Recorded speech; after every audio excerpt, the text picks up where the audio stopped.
Buen día. Continuamos con el tema de la regresión lineal simple. Recuerden que nos quedamos en el paso número 3 de evaluar la ecuación de la recta que ya obtuvimos. Esto es para tener una idea de qué tan fuerte es la relación entre estas variables y cuál es la utilidad de nuestro modelo, de nuestra recta que calculamos. Lo primero que veremos será el coeficiente de determinación, cuyo símbolo es una r minúscula al cuadrado.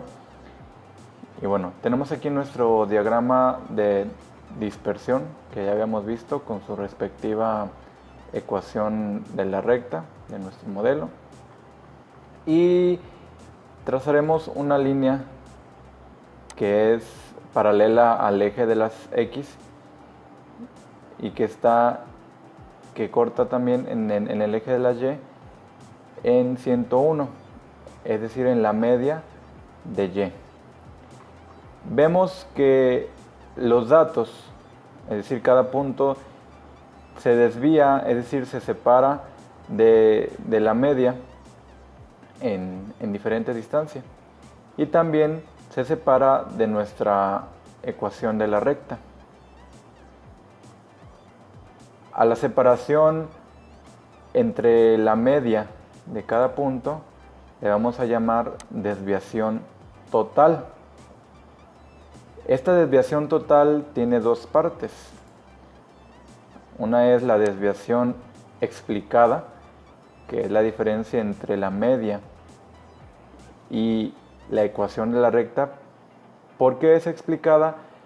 Porque esta desviación, es decir, esta separación respecto de la media, la podemos explicar o predecir mediante nuestra ecuación, mediante nuestro modelo lineal. Y la otra parte es la desviación inexplicada, es decir, la distancia desde la recta, la ecuación de la recta, hasta nuestro punto, nuestra observación. Es decir, esa desviación, esa distancia no la podemos explicar mediante el modelo matemático, por eso es inexplicada. Nos queda entonces la siguiente ecuación en el que la desviación total, y, es decir, cada dato menos la media, será igual a la suma de la desviación explicada y la desviación inexplicada. Entonces, cada dato, es decir, cada y, tiene su desviación total y sus dos componentes, es decir, la desviación explicada y la desviación inexplicada. Si sumáramos todas estas desviaciones, nos daría 0, porque nuestra ecuación de la recta fue obtenida por el método de mínimos cuadrados, es decir, la mínima distancia que hay entre de cada punto con nuestra recta. Por lo tanto, lo elevamos al cuadrado, esto ya lo habíamos visto muchas veces. Y la suma total de cuadrados, entonces, será igual a la suma de cuadrados explicada y la suma de cuadrados inexplicada. Recuerden que en estadística hablamos de suma de cuadrados, que yo les había comentado que yo prefiero usar el término la diferencia al cuadrado, pero bueno, en estadística así se le llama suma de cuadrados. Y esto se puede abreviar más con la siguiente simbología, en la que la suma de cuadrados total es igual a la suma de cuadrados explicada por la regresión, por eso es una R, más la suma de cuadrados inexplicada, que le llamamos también residual. Y aquí está el R cuadrado. El coeficiente de determinación será igual a la suma de cuadrados que explica nuestra regresión, nuestra ecuación, entre la suma de cuadrados total, es decir, entre la desviación total. Por tanto, el coeficiente de determinación es una proporción de la desviación explicada por nuestro modelo matemático entre la desviación total.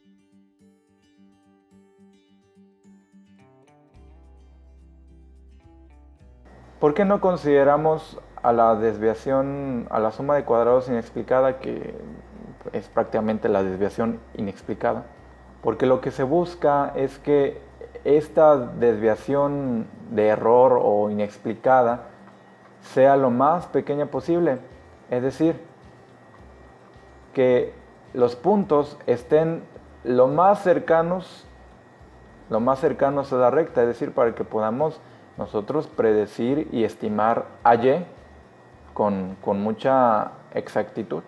Entonces, entre mayor sea la suma, o más bien entre menor sea el error, es decir, la distancia que se aleja cada punto respecto de la recta, pues mayor será el coeficiente de determinación. Por ejemplo, si un coeficiente de determinación es de 0.6, significa que el 60% de la desviación es explicada por nuestro modelo matemático, por nuestra recta que calculamos. Y si es solamente del 0.3, del 0.3, significa que solamente el 30% de la desviación es explicada por nuestro modelo matemático. Veamos el ejemplo en Excel. Tenemos aquí ya nuestro diagrama de dispersión con su ecuación de la recta. Aquí ya sacamos la y estimada. Esto es mediante la fórmula de la recta, la ecuación de la recta, en el que es 3.4415 por cada valor de x menos la intersección en y, que es de menos 214.27.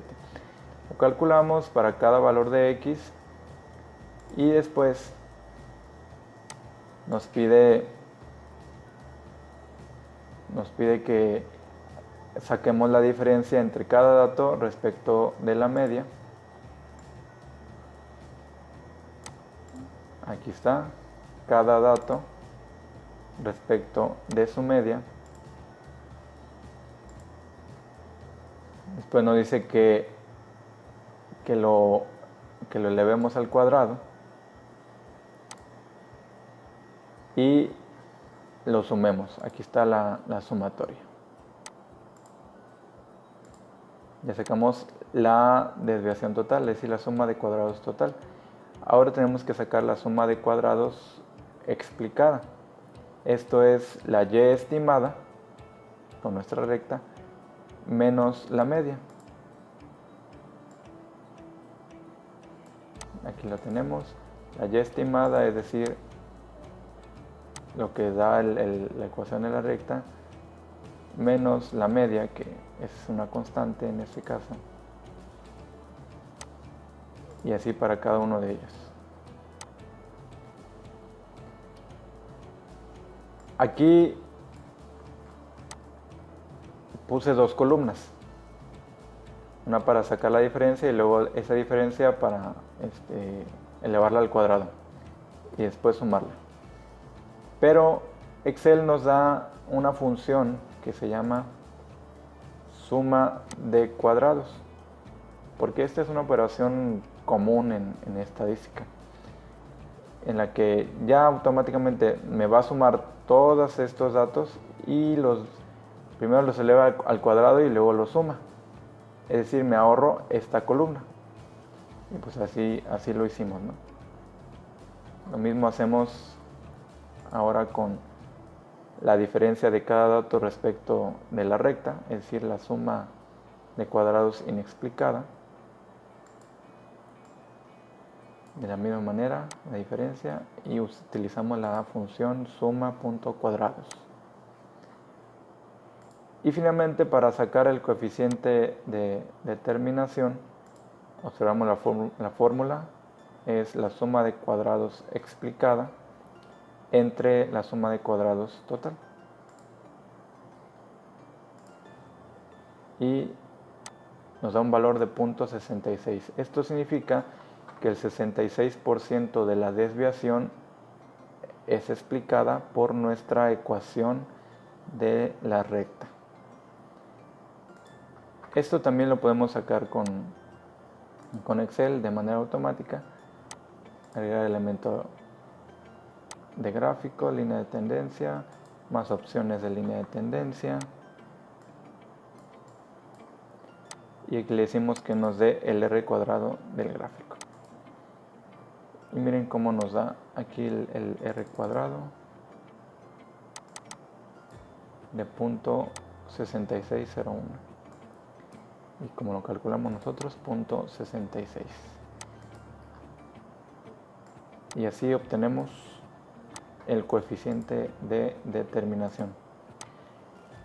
Recuerden que todavía nos falta evaluar la pendiente de nuestra recta, de nuestro modelo matemático, que lo vamos a hacer de dos maneras, mediante la razón de varianzas, con la distribución F, y también con una T-Student, que eso es en el siguiente video.